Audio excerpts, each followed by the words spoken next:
remember one Sunday at Lehman Avenue, Warren Vaughn, one of the elders, came up to me after services and said, "We're going to be planting a church out in Alvaton, Kentucky.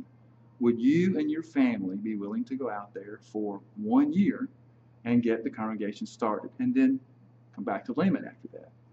And it sounded like an adventure for us. And of course, we had 2 really small children at that time, but we thought, yeah, that sounds like a lot of fun. So we did. So this is the 20th year of our 1-year stint at the Alvaton Church of Christ. Well, we had moved to Bowling Green about 6 or 8 months earlier, and we visited several congregations and finally placed our membership at Lehman Avenue. Found out that they were starting a new congregation. Although we were somewhat involved there, we really weren't very established, and we finally just decided, well, let's go out with the new group, and we can probably be more involved and help them more. At Lehman Avenue, they were asking members if they would like to join, the church out here at Alvaton in the beginning. And since we lived in the community, we just thought this would be a good fit for us. We live within 2 miles of the Alvaton Church, and a lot of our dear friends, they had committed to come out here, and we just basically wanted to be on the ground floor. I was excited about new work. I'd never been involved in anything like this. At first, I went on board when the season started, because at that time, I was real pleased with Lehman, the job I had there, and some people did some arm twisting. They both said, "You got to go with us." We saw at Lehman Avenue what is a wonderful opportunity to grow the church and in another community, and the excitement that surrounded that we saw that made us want to be a part of it. Well, I felt like this is very important work, and I was very happy to be part of it. I felt that a church needed to be established in the Alvaton area, and 2, we lived out here. Well, I was an elder at Lehman. Of course, at that time, Lehman hired Mike as an assistant there with anticipation of him coming out here, and he was going to be the preacher. That was the plan. Things didn't progress like we thought they were, and so we were a year later getting started here. And in the meantime, Mike was offered this job, and so he took that and left. And so then I agreed to do the preaching for the first 2 years. And that's how we got here. Originally, Mike Tannero was supposed to be the preacher. So we're big Mike Tannero fans. And we thought that it would be good to be a part of a new work with Mike and his energy and the love that he had for the Lord to start a new work here. I can remember Mike and I would come out here when this was just an empty field. We would go to some of the neighbors and ask them, "What do you think about starting a new church in Alvaton?" And get to know some of the people. And I remember right across the street in this old-looking house that's about ready to fall down now, but the lady's name was Sandy, and she went to church here. I remember talking to her, and she was just so excited about starting up a new work here. And she came and stayed with us, and then passed away several years ago. But I just remember those times, and just seeing this empty lot, being built. A lot of our friends at Lehman Avenue were coming out here, and I remember we kind of timed it from our house where we were living at the time, if it was closer here or closer to Lehman Avenue, and it was almost exactly the same. So we thought we'd give it a try. I was part of the building committee when the building began. They wanted to have some who were coming out and some who weren't. And I was one of the ones who was not. I told them I wouldn't go. But as we got the building built, I just changed my mind. I couldn't. So I went and told them, and they weren't very happy about it. Well, we started out, we were at Lehman, and it just seemed like an exciting thing. Not very exciting, but we lived in this neighborhood already. But we just wanted to be part of it, and a lot of our friends were going. So something that was really exciting for us at that time. It's been a wonderful experience from the very beginning. It really has. I felt a unity and a oneness of purpose from the very beginning. It was, of course, a smaller group, and everybody was enthusiastic about it. And everybody, I just had never been anywhere where such a majority, I mean, way more than just a majority, almost, 100% of the people were willing to do something.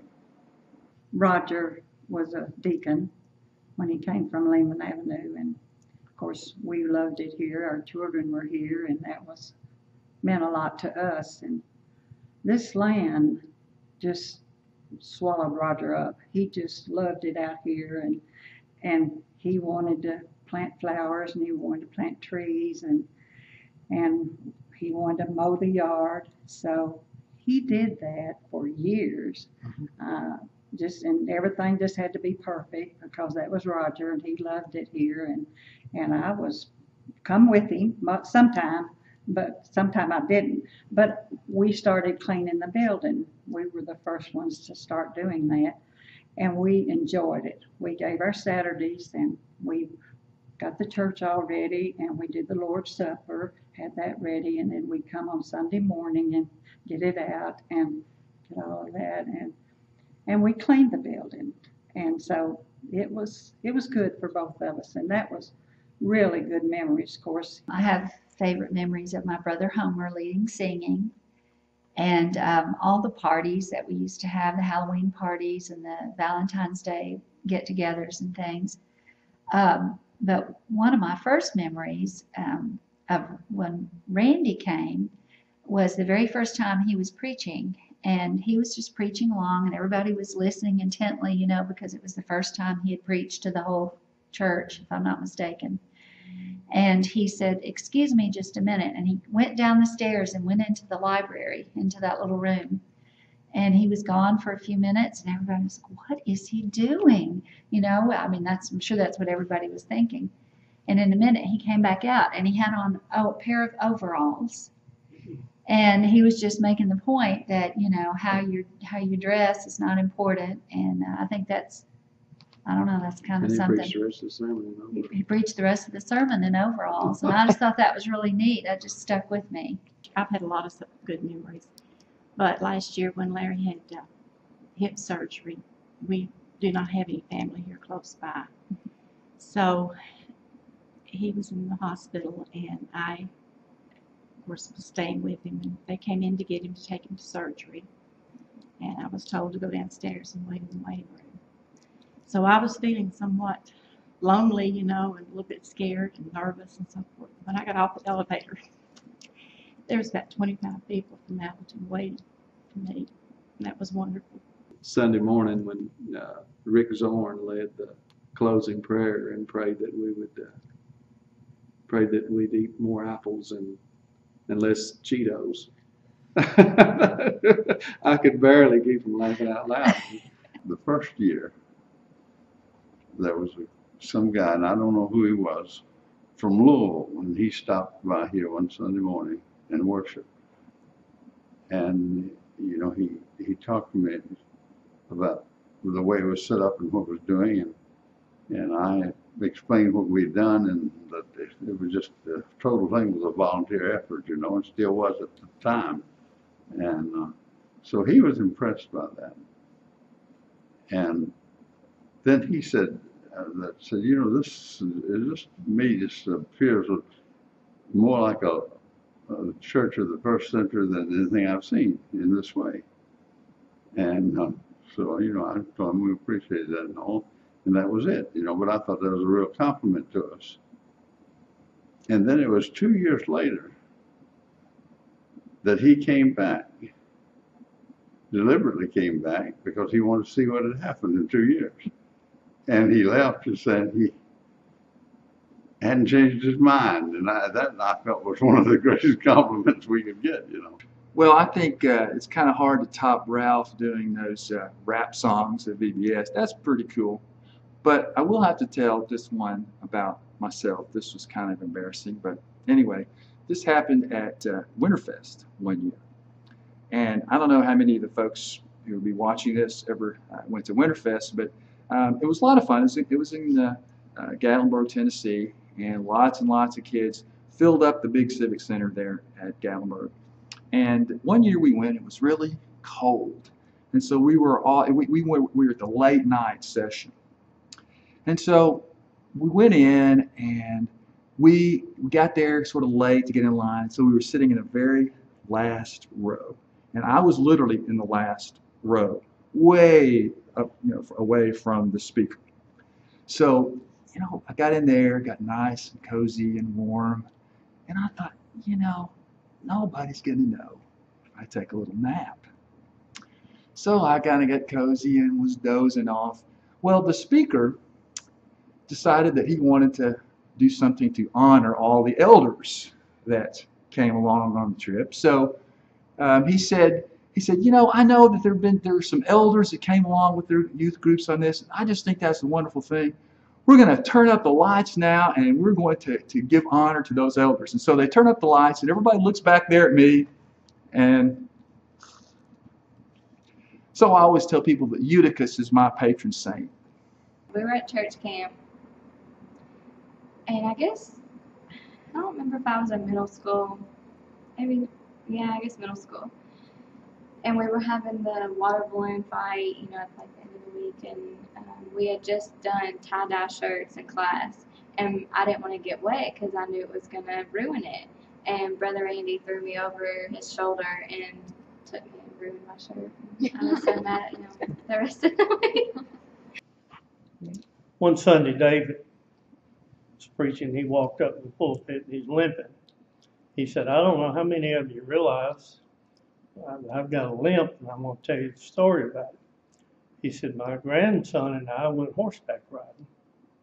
And we got on the same horse, and said the horse took off with bucking and running, and said that he kept picking up speed, and we couldn't get off. And he said, I don't know what we would have done if the manager of Kroger's hadn't come out and unplugged it. Me and Coleman went, we were going to have a fish fry. And we went out to Burn River there. Coleman knows the spot. He throws in, he catches fish. I throws in, I catch fish. He throws in again, he catches fish. I throws in, I catch fish.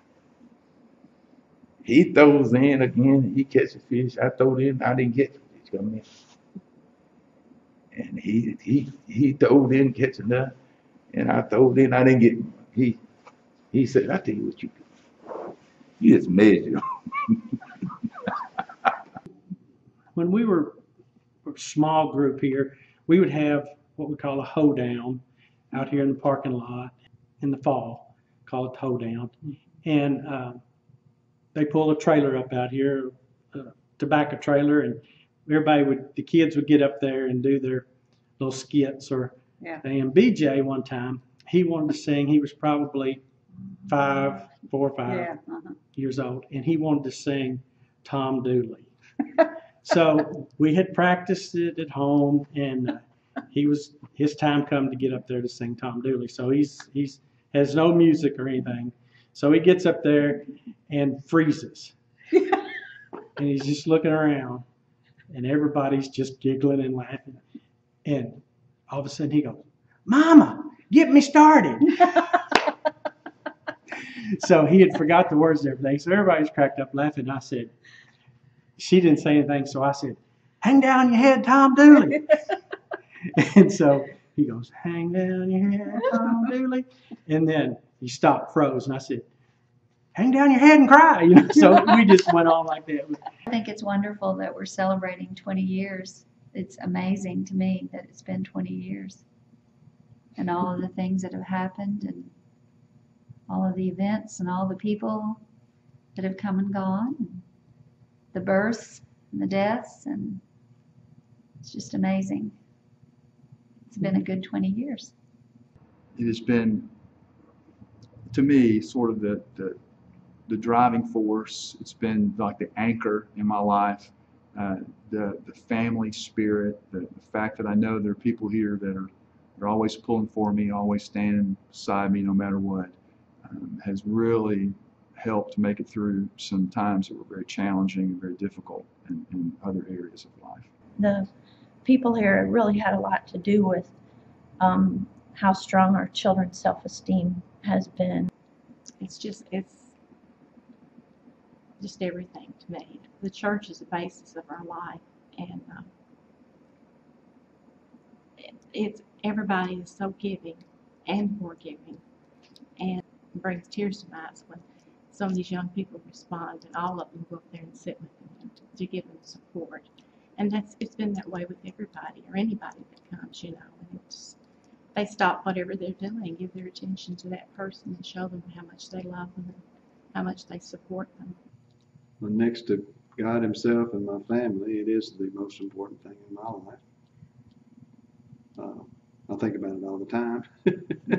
I know we're blessed with an incredible family here with a lot of support. And if something happened, I know I'd be supported and loved, and they would show it. We've just never been associated with a church as loving and caring as this church has been, and but it's just really had an impact and made me love God more and serve God better throughout the years. And I think it's because being surrounded with a group of Christians that really love God, that really want to serve God, and willing to work, and the unity that was here. It's just a lot of things about this church that makes it so great, and I think that's just quite an impact on anybody that attends here, I think. When we started, we certainly hoped that the church would grow, and the church has grown. In some respects, I think it's done better. I think we've been blessed even more than we anticipated.